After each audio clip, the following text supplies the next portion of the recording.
Strategic commissioning. So strategic commissioning has 3 steps, and as I said before, it really is about the broad parameters of the commissioning process. I think these steps are far more about the client. Obviously, they're informed by thinking about how systems work and a whole range of other factors, but I do think the primary focus here is to think about what's going on for the client in the areas where we're trying to make this work.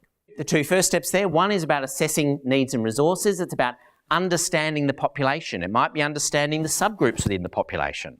It might be trying to understand how factors of demography kick in. Is something different going on for men or women or young people or old people? Is there something different for Aboriginal people and non-Aboriginal people in the problem or the target population we're seeking to deal with? It's trying to understand the experience of those clients in dealing with the problem.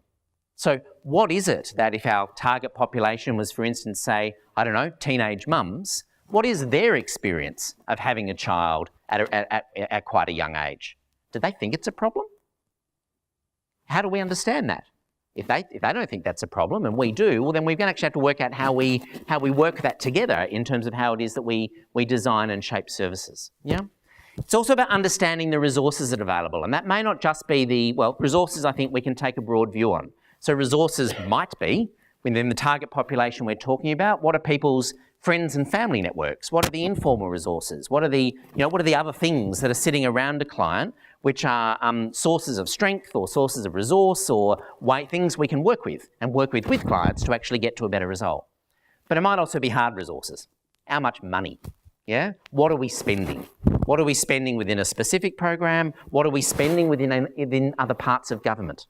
Yeah, so we're thinking about a particular cohort. Let me choose a random one for the moment, where it's not so random, we're going to come to it. But if we're thinking about a population such as rough sleepers, trying to get a sense about where actually does government spend money supporting this cohort? And it takes you to thinking that through. Well, it's going to be emergency departments. It's going to be specialist homelessness services. It's probably going to be some policing. Yeah, there's a range of resources that are going in to supporting this client group, which then gets us to start asking questions about, is that how we'd like to spend those resources in order to achieve those outcomes? Is the way in which we behave at the moment as a government, as a service system, actually going to get the results that we want? The second is about agreeing outcomes. Now, I think of this really as the core political process. And I mean that in terms of the political process in terms of getting governments to agree what are the outcomes they want to achieve and how much impact are we actually able to have within the resources that we have available. So I think what's important in this space is being able to think through how it is that we can talk about the size of our impact. Yeah, I think one of the things that can be a real challenge for human services areas, we would like to solve whole problems. I'd quite like to end homelessness. That'd be a good thing to do. I'm sure everyone else here would nod and would want to do that as well. But in the resources available, we're actually pretty unlikely to achieve that. Yeah? And it'd be good for us to be clear about how much impact can we have within the resources and the political parameters and the policy settings that we have. And actually having that dance, and I think I've seen this in other places, including in this department, including in the foundation of groundbreaking policy like the NDIS, in being able to actually quantify that, talk about size of impact, being able to be very clear about what is the public policy purpose we expect to achieve, what resources and settings are actually likely to get there, that's the path by which we grow to get the resources we need to solve whole problems. Yeah? So I think that's step 2. How do we define, prioritise outcomes and be clear about the sequence of achievements by which they'll be met? And look, what I mean by that is some of you will be familiar with the Human Services Outcomes Framework. You'll be perhaps familiar with the ideas of impact pathways. One of the things I think we need to be much clearer and we need to write down is what is the steps that we expect clients to follow or services to help clients follow to achieve outcomes? What is the thing we might observe at 6 months, 12 months, that actually leads to the thing that we often care about in 5 or 10 years? Yeah, maybe that's for a child, a 3-year-old who has experienced great trauma. Maybe what we expect to observe in the short term is a level of emotional regulation. Yeah, and that's what we know is required in the first instance. That we know that somehow has an evidence-based connection to school readiness.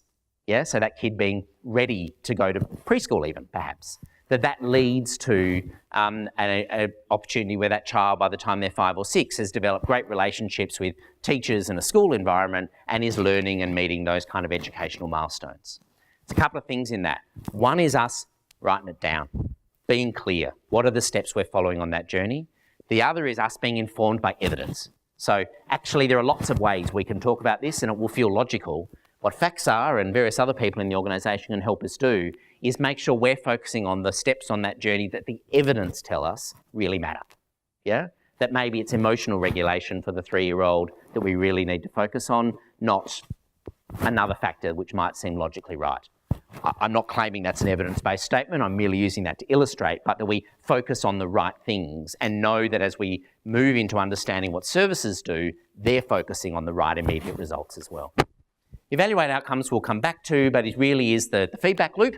It's step 8 that feeds back into step 1 about do the things that we say we would do and the things we put out into the service system actually achieving the results we want for clients. Here's a bit of a worked example. I'm not going to read through all of this, but you're going to see this as this comes up. Again, I'm not going to claim that all of these answers are right, but it's just trying to illustrate to some extent some of the ways in which thinking in this way might give us some things we can write down, understand, reflect on, and work out what that then means in implications for other steps. So we did a bit of this work with a few people from SRP and PSD just to work out some probably not wrong kind of answers in this space. So don't take them as gospel, but do take them as illustrations. So in the assessed needs and resources, you can see the kinds of things that there's some rigorous analysis here would take. How many people are we talking about? What's their gender? What's their age? Some of those questions. Some stuff about their needs of the cohort, some stuff about the current resources. Now, we could add to this. When I look at the current resources, I also probably want to list, and there's a whole lot of spending in some of those other service systems for this cohort as well. Step 2, being clear about, well, what is the client outcome pathway? So the view seemed to be, and I think this is well supported by evidence, this is the housing first work, that the first thing you want to do is get into stable housing. That from stable housing you need to keep building so that we get to fewer crisis events, that leads to stable health, that leads to a more active life in the community, that leads to greater wellbeing, and that leads potentially to greater economic participation. Now none of those are a dead cert. It's not suggesting that if you get one, all the rest of them actually happen, but that's the kind of trajectory that we might want to be using we would want to focus on in order to design services in the right way.